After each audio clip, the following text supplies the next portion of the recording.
रहमान रहीम, अस्सलाम वालेकुम। उम्मीद है आप ठीक होंगे, खैरियत से होंगे। तैयब बलोच आपकी खिदमत में फिर से हाजिर है जी। आज जो हम डिस्कस कर रहे हैं वो पाकिस्तान के सियासी मंजरनामे से जुड़ी हुई चंद अहम चीज़ें हैं। उसके साथ साथ मुआशी बैकअप से मुतल्लिक एक अहम डेवलपमेंट भी है।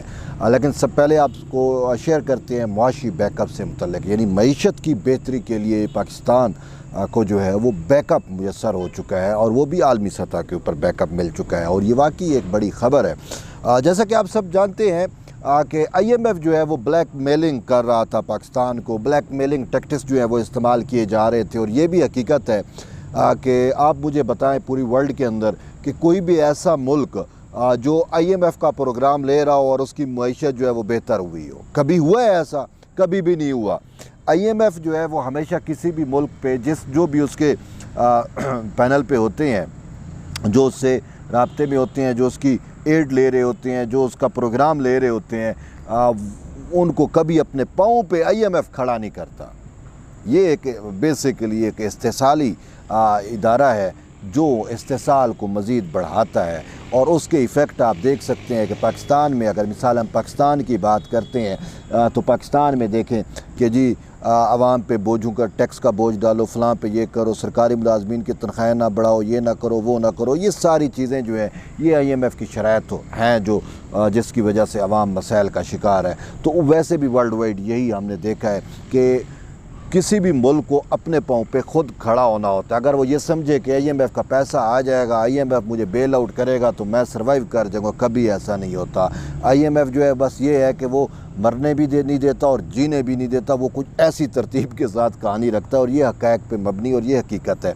तो IMF जो है वो पाकिस्तान ने जो इमरान खान ने IMF के साथ एग्रीमेंट ही कुछ ऐसे की है जिसको ये मौजूदा हुकूमत जो है वो ये कह रही है कि हमारे लिए माइंस बिछा के चले गए।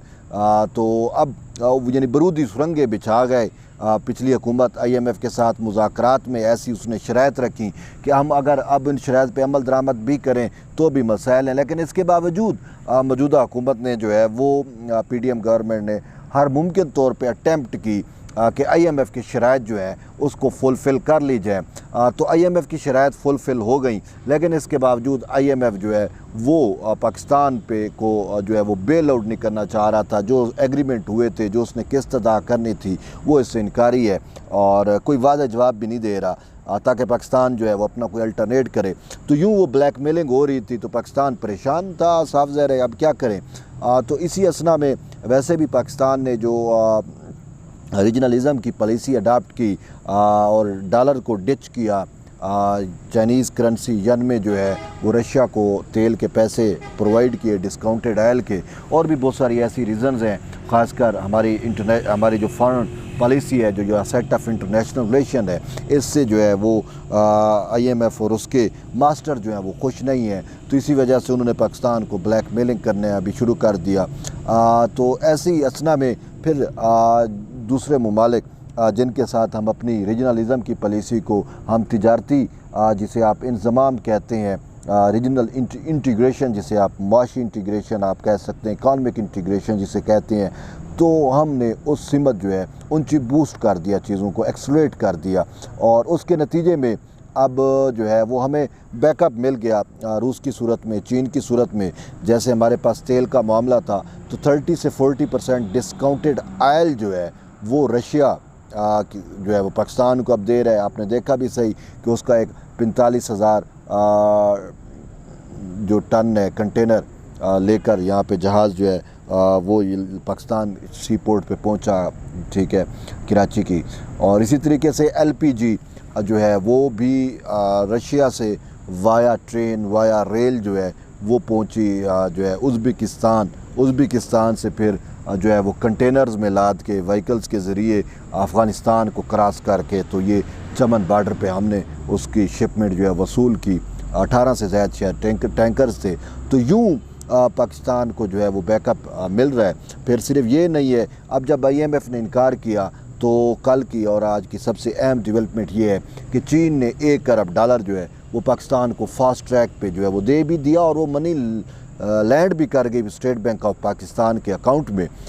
तो आज मैं वज़ीर ख़ज़ाना इसहाक़ डार की भी प्रेस कॉन्फ्रेंस सुन रहा था तो वो भी यही बातें कर रहे थे कि IMF जो है वो ब्लैकमेलिंग कर रहा है, और लेकिन इसके बावजूद उन्होंने कहा कि हमने जो है वो चीन से बात की और फास्ट ट्रैक पे चीन जो है वो हमारी मुआशी मईशत को संभाला देने के लिए जो है उसने जो है हामी भरी, और इस हवाले से वो हमें कुछ कर्ज़ा भी जो है वो दे रहा है, और उसकी पहली खेप पहले जो है वो पाकिस्तान को $1 अरब की सूरत में मिल चुका है। ठीक, अच्छा, और ये तो एक अहम डेवलपमेंट है, और होपफुली कि मुस्तकबिल में चीज़ें और भी बेहतर होंगी, क्योंकि इस टाइम पूरी दुनिया जो है वो अमेरिका से, वेस्ट से शिफ्ट हो रही है रीजनलिज़म की तरफ, एशियन सेंचुरी की तरफ, यूरो एशियन जो ऑर्डर है उसकी तरफ शिफ्ट हो रही है, जिसे हम मल्टीपोलर वर्ल्ड ऑर्डर कहते हैं। तो पाकिस्तान ने भी अपनी स्पेस या जगह अब इस साइड पे बना ली है। हम वेस्ट और उनकी मज़ीद जो है वो वेसल स्टेट जो है वो नहीं रहे। तो ये तो एक अहम डेवलपमेंट थी, और होपफुली इन सारी चीज़ों के इम्पेक्ट जो हैं वो पाकिस्तान पे बड़े दूर रस भी होंगे और अच्छे होंगे, हमारी मईशत पे भी और हमारे लिए वैसे भी ओवरऑल। अब एक और अहम ख़बर ये है कि अब सबको इंतज़ार था कि नवाज़ शरीफ वतन वापस कब आएंगे। तो ख़बर ये सुनने को मिल रही है कि नवाज़ शरीफ जो है उसका वापसी का प्लान जो है वो तकरीबन मुकम्मल हो चुका है और प्लानिंग हो चुकी है, और 23 सितंबर की जो है वो मुमकिन तौर पर तारीख़ दी जा रही है कि 23 सितंबर को जो है वो नवाज़ शरीफ वतन वापस आएंगे या वापसी के लिए जो है वो परवाज़ भरेंगे। और सिर्फ ये नहीं है, अब देखिए 23 सितंबर जो है वो एक एवं डेट नहीं दी गई। 16 सितंबर को यहाँ पे हमारे जो चीफ़ जस्टिस उमर अता बंदयाल, जो ईमानदार चीफ़ जस्टिस कहा जाता है, जिनको ईमानदार जज कहा जाता है, और जो पाकिस्तान में जो ये कॉन्स्टिट्यूशनल क्राइसिस पैदा हुआ इसकी जड़ है, ये इमरान ख़ान की एक्स्ट्रा सहूलतकारी में इसने इंसाफ भी गंवाया, अपने हलफ से भी रूगर्दानी की, और भी बहुत सारी चीज़ें हैं, और ख़ुद सुप्रीम कोर्ट की रिवायात भी तोड़ी।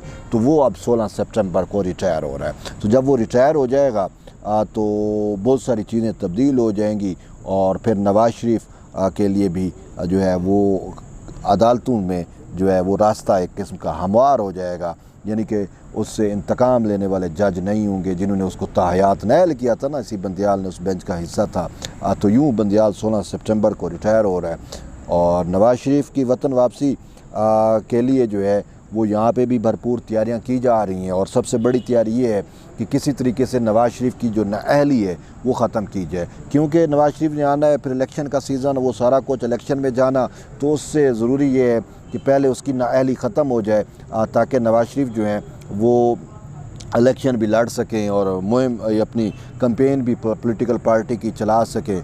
तो उसके लिए अब ये चीज़ सामने आई है कि पार्लिमान ने जो है और सेनेट ने जो है वो पास किया एक कानून, जो इलेक्शन तरमीमी एक्ट आप उसे कह सकते हो, इलेक्शन बिल कह सकते हो। इलेक्शन एक्ट के अंदर एक तरमीम की गई है, आर्टिकल 57 एक बेसिक है, तो उसमें तो इलेक्शन की तारीख देना और उसका शेड्यूल वगैरह वो तो उन्होंने सदर वगैरह से खींच लिया।